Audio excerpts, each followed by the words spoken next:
Perempuan nggak boleh menawarkan diri. Kalau perempuan sudah berani menawarkan diri akan dihinakan oleh Allah. Nggak boleh datang. Akang mau nggak nikah sama saya? Error ya. Temenang iya. Teboga ka era ngarananya. Beb, bukan gitu maksud saya, Beb.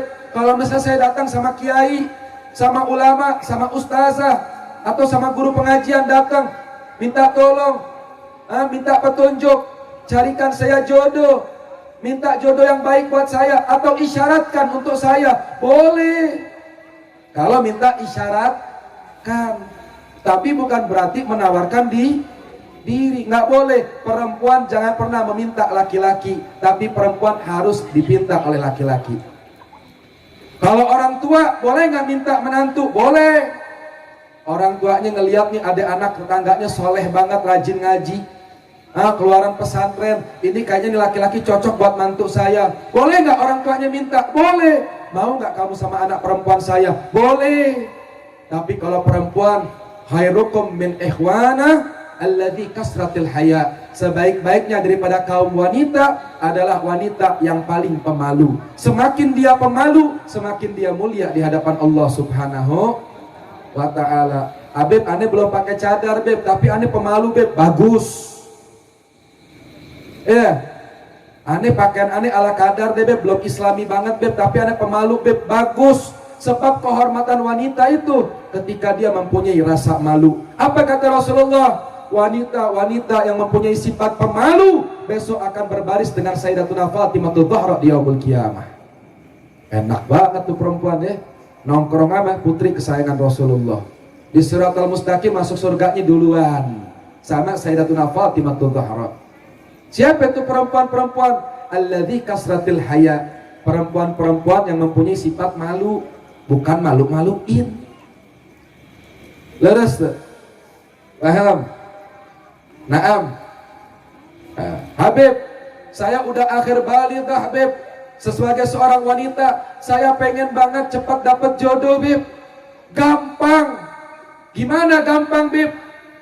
Diam di rumah, jangan keluar rumah 40 hari.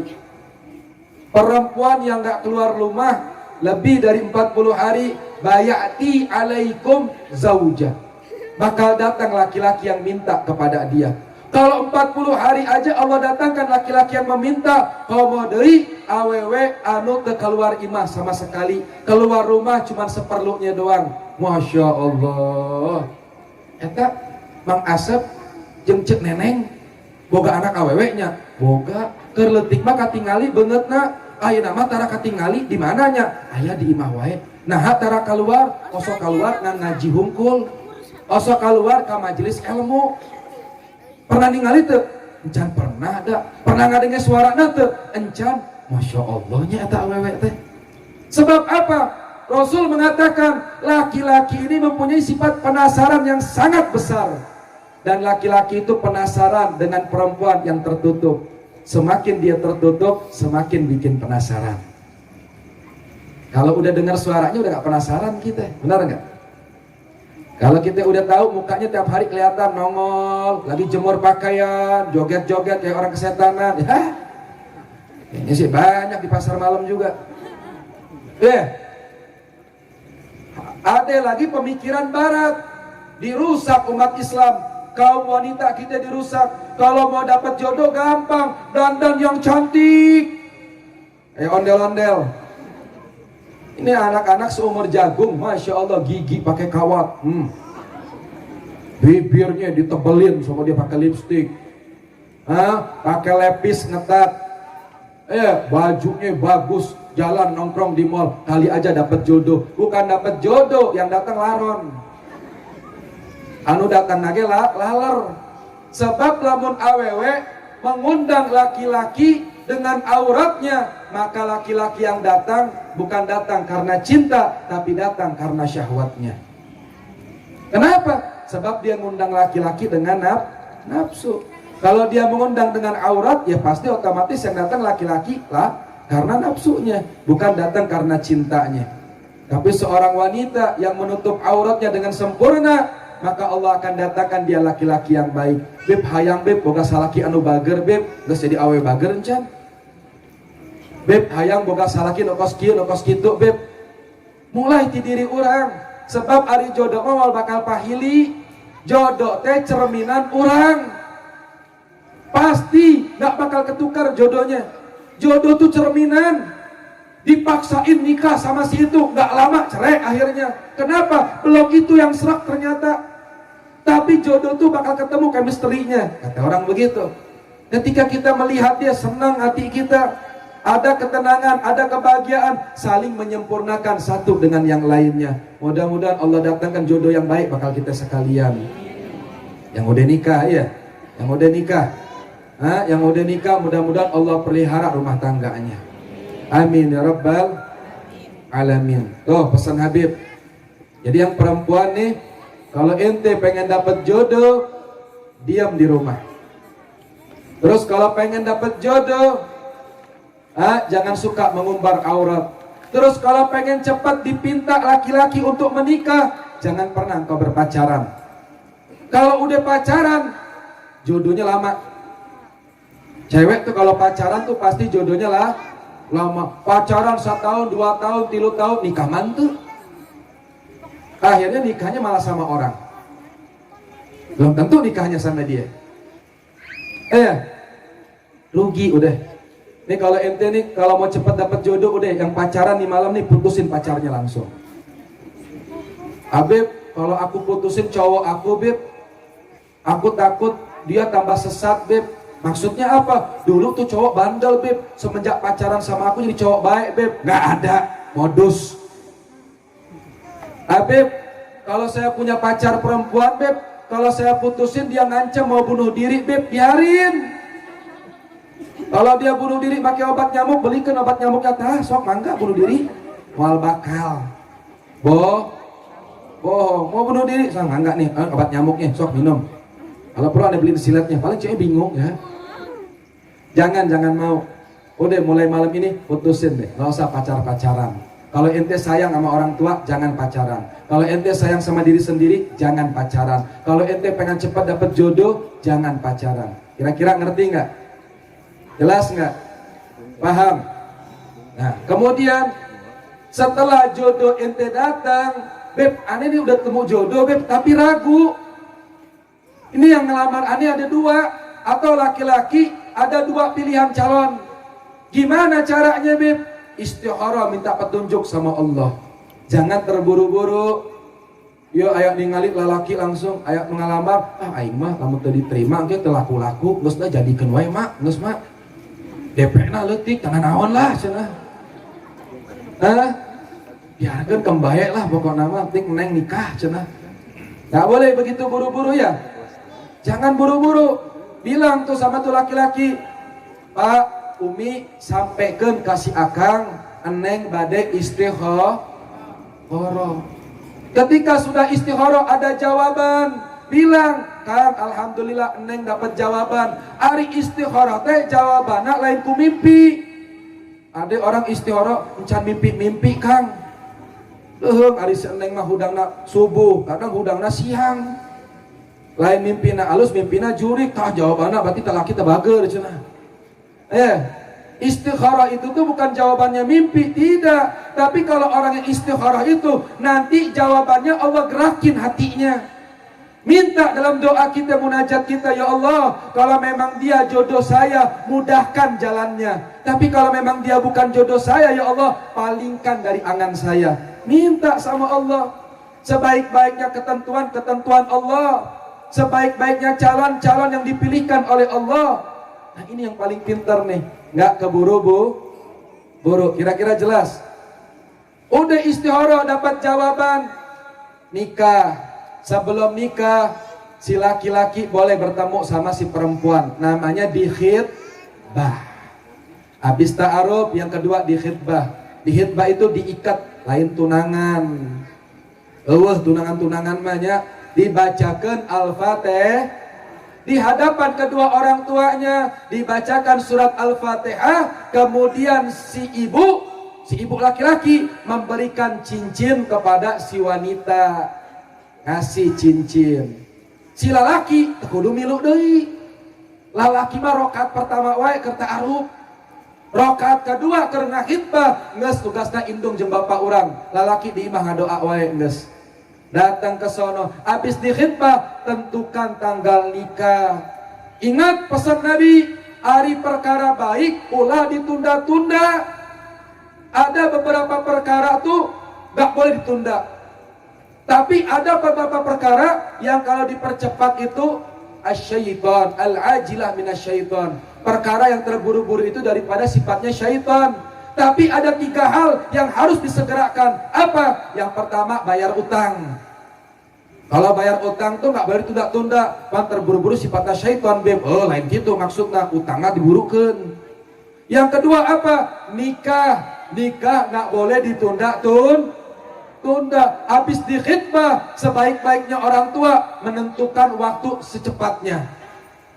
Beb, kira-kira ada nggak tanggal yang baik buat nikahin anak, Beb? Semua hari baik. Kayak heula Beb ningali heula gong si pacai apa itu? Tanggalan Cina.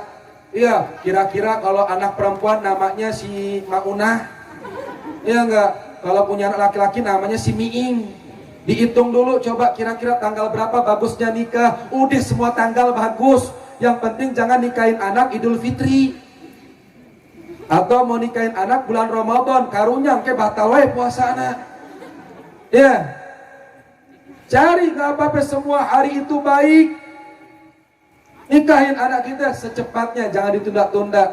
Kemudian apa? Di saat itu orang tua laki-laki nanya sama orang tua perempuan, boga syarat teu? Gitu indung bapak mah. Ya. Nanya ke calon menantu, eneng arek nikah jeung putra abdi, boga kahayang teu, boga syarat teu? Boleh minta. Kemudian si perempuan menyampaikan, orang tua perempuan mesti ngajarin sama anaknya, Neng, ingat kata Rasulullah, sebaik-baiknya perempuan yang meringankan mahar nikah untuk calon suaminya. Dan sebaik-baiknya laki-laki adalah laki-laki yang memberikan mahar nikah terbaik kepada pasangannya. Maksud nanti naon makna ulah maksakeun.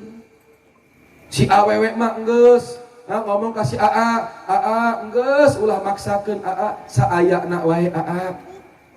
Ya, meringankan suaminya. Yang laki-laki kudu kitu. Naon cek Imam Ghazali, lamun aya indung bapa nentukeun harga, nentukeun mahar nikah. Sia lamun arek nikah jeung anak uing, sia kudu nyiapkeun 20 juta.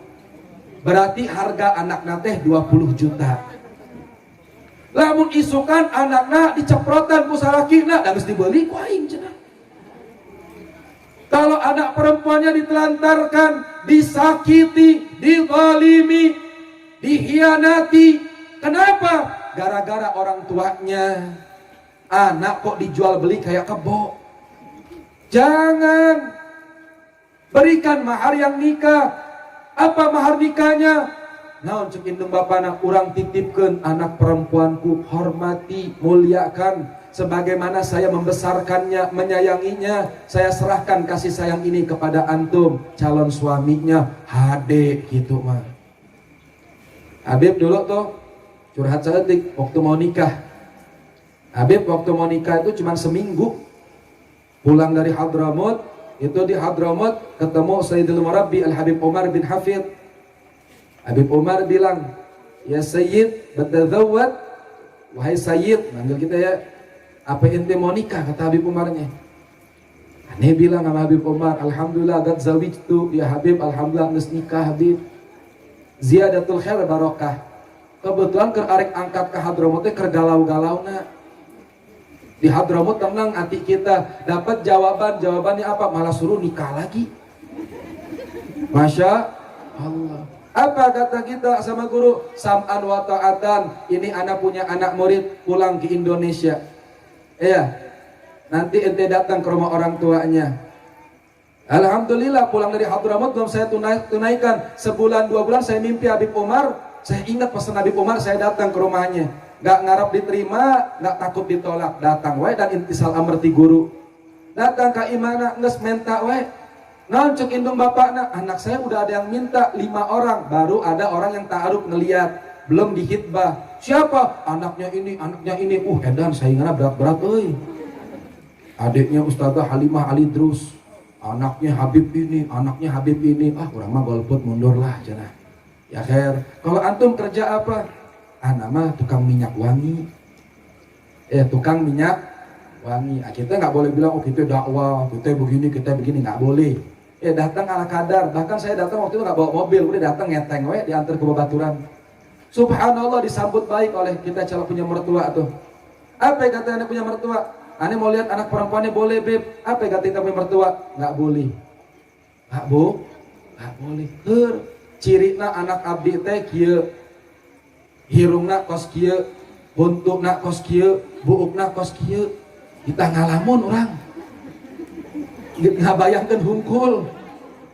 Lamun teu ningali anakna minimal fotona lah gitu nya. Ulah ngeblur teuing gitu. Kan liar bener teh. Kumaha ieu lalakonna? Ya geus lah.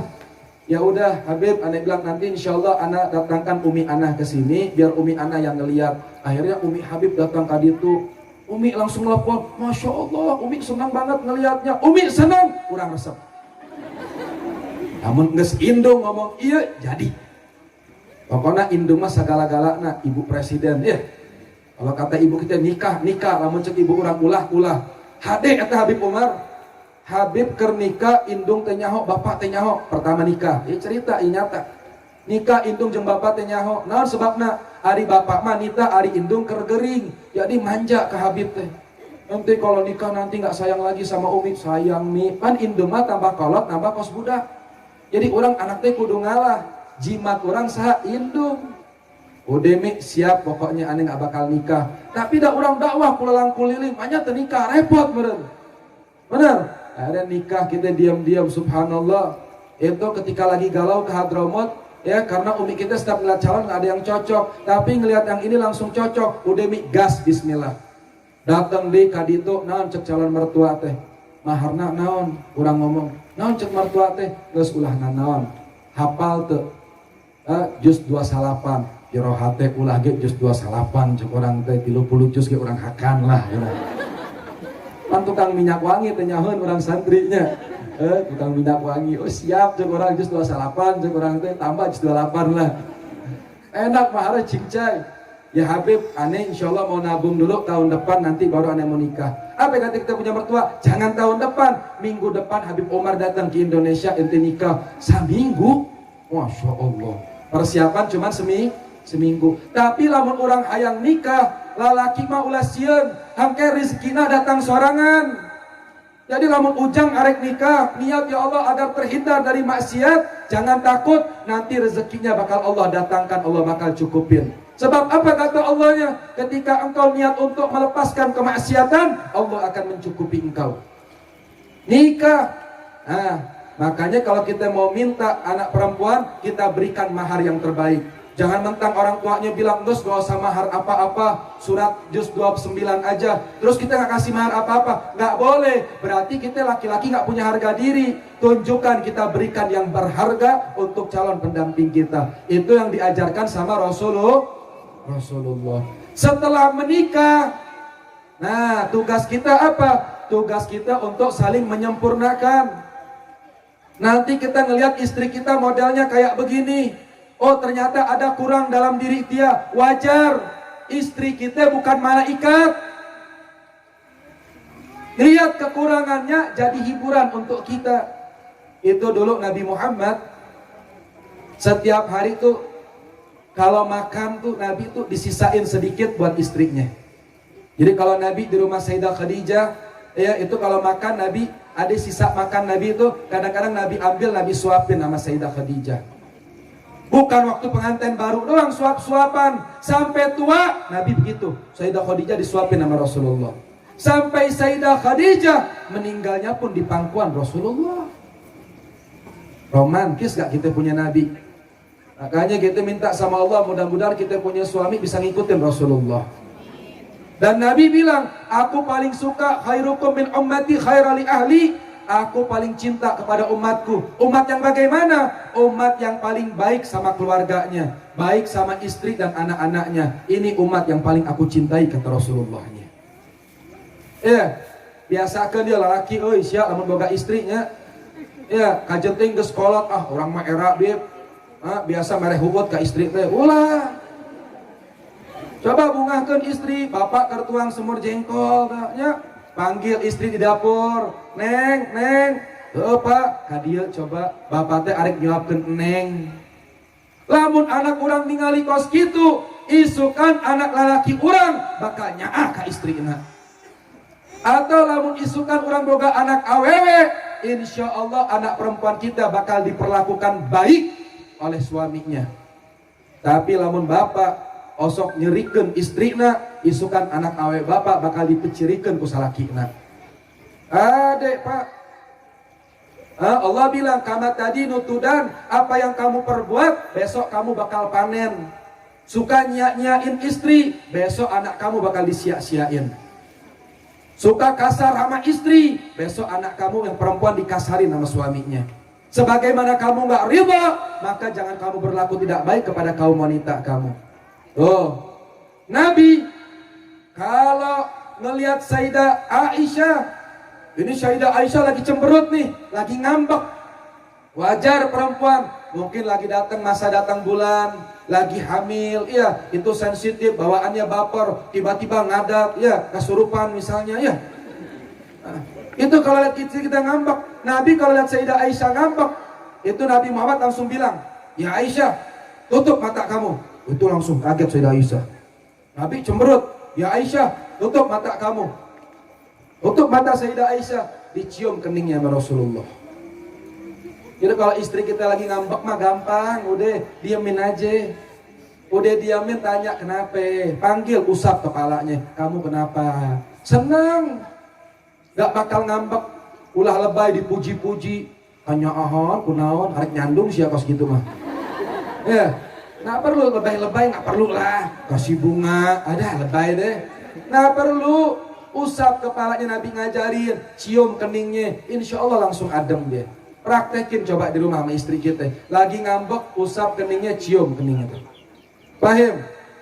Kemudian Nabi ngajarkan juga kepada kaum laki-laki, kalau manggil istri pakai gelar yang baik. Kasih nama yang baik, hibur hatinya.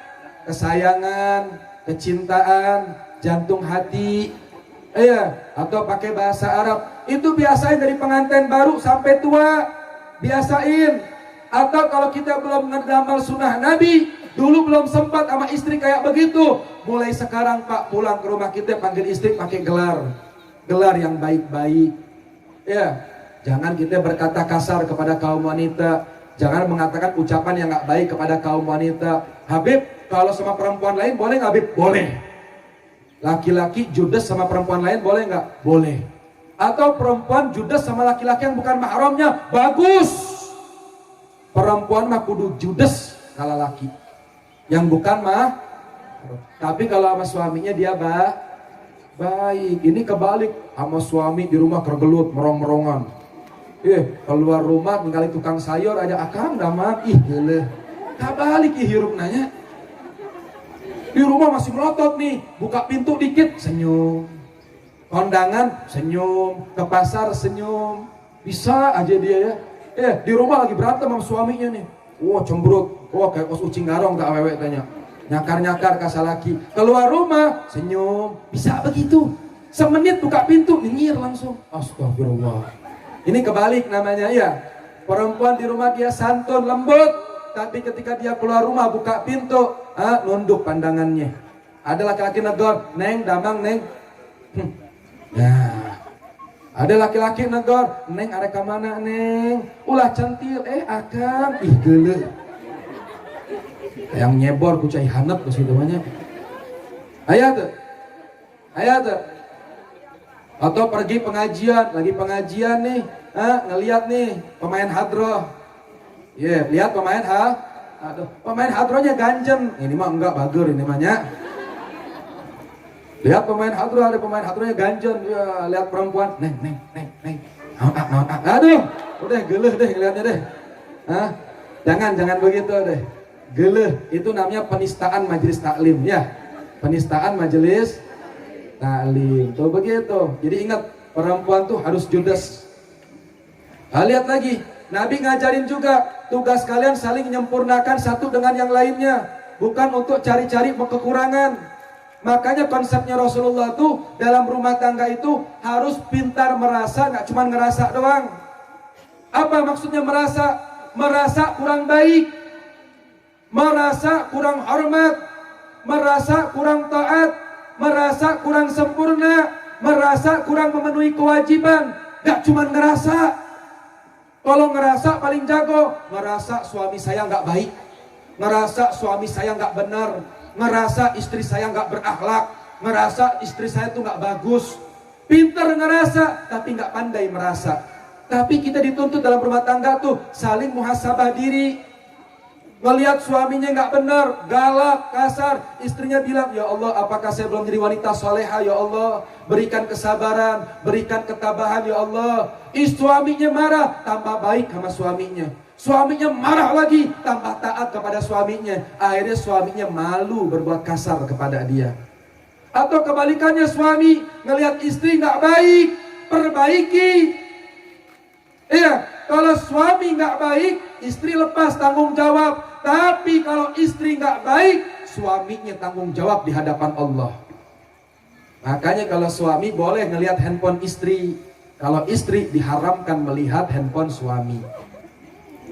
Kok gitu, Beb? Kok begitu sih, Beb? Dengar dulu, cebong. Dan kelar ya ngomongnya. Maksudnya apa? Sebab kalau wanita itu cemburu lebih mengedepankan perasaannya. Perempuan kalau cemburu lebih mengedepankan perasaannya. Tapi kalau laki-laki cemburu lebih mengedepankan pikirannya. Mau cemburu nih, mikir dulu. Tapi kalau perempuan kadang-kadang suka salah paham, hatinya dikedepanin sama dia. Laki marah sama istri, ngadat, mecahin piring, mecahin gelas. Keluar rumah, ngerokok sama temennya, pulang ke rumah lagi, udah adem. Tapi perempuan yang dibentak-bentak sama suaminya, itu sakitnya gak bakal hilang. Dikasarin sama suaminya, lukanya gak bakal hilang. Makanya hati-hati, ente pernah ngucap kalimat kasar sama istri ente, itu kayak gelas yang udah pecah. Ini gelas kalau udah pecah nih, disambung lagi bisa, tapi tetap aja retaknya nggak bakal hilang. Makanya nih perempuan ini sensitif banget. Dari zaman Rasul Nabi ngajarin kayak begitu. Iya. Terus kenapa, Beb? Kalau saya ngeliat handphone suami saya, Beb? Sebab kenapa? Sebab kalau besok meninggal nanti, istri nggak bakal ditanya tentang suaminya, tapi suami bakal dituntut tentang istrinya. Awewe maut ngena, arek asup surga gampang, syaratnya ngan 5. Apa? Taat kepada Allah, hormat kepada suaminya, menjaga kemaluannya dari yang haram, sholat 5 waktu, puasa di bulannya. Udkhulil jannah min abwab ayyuma syi'ti. Itu perempuan masuk surga dari pintu mana aja pilih, kata Allah nih. Mau masuk surga yang mana? Tapi lelaki arek asup surga dihisab ku Gusti Allah, encan selamat di azab. Ditanya deh, pamajikan sia benar tuh, pamajikan sia sholat tuh. Makanya kalau suami ngeliat istrinya nggak sholat, bangunin sholat. Kalau istri nggak sholat, marahin, boleh. Tapi kalau istri mau negor suaminya, boleh. Tapi kalau marah sama suaminya, nggak adab namanya. Kadang-kadang lelaki mah beda jeung awewe. Ari awewe ditah sholat ku salakina nyadar, salaki aing perhatian. Tapi lamun lalaki dititah ku awewe, ego na. Sebab lalaki teh imam, hanya imam dititah ku makmum. Coba si bapak keur nonton TV, arek salat jeung hate teh, kedeung nanggung ieu teh. Azan dikumandangkeun, datang istrina lewat, "Kang, salat atuh Kang, waktuna zuhur ieu teh." Nu tadina arek salat jadi embung. Naon sebabna? Hatena ngomong, "Manya aing salat dititah ku istri cenah." Egonya main. Kang gawe Kang, hanya tegawe, nu tadina hayang gawe terjadi gawe. Naon sebabna? Ari lalaki mah identik ku kasadaranna, sebab ari imamah embung dititah. Tapi lamun diingatkan kudu leres. Tapi lamun salaki wajib memperhatikan awewe. Eta sia SMS-an yang saha hayang nyaho wae bebetkeun HP-na. Aleuyeut sia. Teu meunangnya. Teu meunang, kudu cemburu. Ari lalaki teu boga cemburu ka awewena, isukan di yaumul kiamah ieu lalaki diharamkeun nambu surgana Allah. Salatna rajin, ibadahna rajin, pergi haji, umrah, tapi ieu lalaki dayus. Naon dayus teh? Lalaki nu teu boga sifat cemburu ka pamajikanna. Pamajikanna kondangan teu dianterkeun diabur we kos hayam. Pamajikan aing mah geus ini cek sia kos ini. Da sia mah geus warog jeung pamajikan. Ari lalaki anu saja ningalina timbul nafsu, akhirnya terjadi perzinahan. Sia tanggung jawab di hadapan Allah. Benar teu? Benar teu? Boga istri arek kondangan dianterkeun. Itu atuh Pak, dianterkeun. Tapi lamun kondangan ulah pacabak-cabak leungeun, ngewa. Naon cek Nabi? Haram pasangan suami istri menunjukkan romantis di hadapan halayak ramai. Misalnya ente nih udah punya suami, jalan kemana-mana pegangan tangan nih, itu diharamkan. Nggak boleh, maksudnya tuh romantis depan orang banyak tuh nggak boleh. Atau selfie sama suami, pasang update di status, itu menir romantis pisan. Dipoto di imah mah gelut. Menang tuh, tuh menang. Pernah nggak lihat Habib pasang foto sama istri? Pernah nggak? Ada nggak di Instagram saya, di Facebook saya? Nggak pernah aneh pasang foto sama istri. Bahkan kalau ente ke rumah aneh, ada nggak foto aneh sama istri? Nggak ada. Yang ada foto ulama. Iya. Terus masa Habib nggak punya istri, Bib? Foto istri saya di hati saya. Udah cukup di lamun HP bisa leungit, foto bisa rejet, cukup istri di jero hati orang.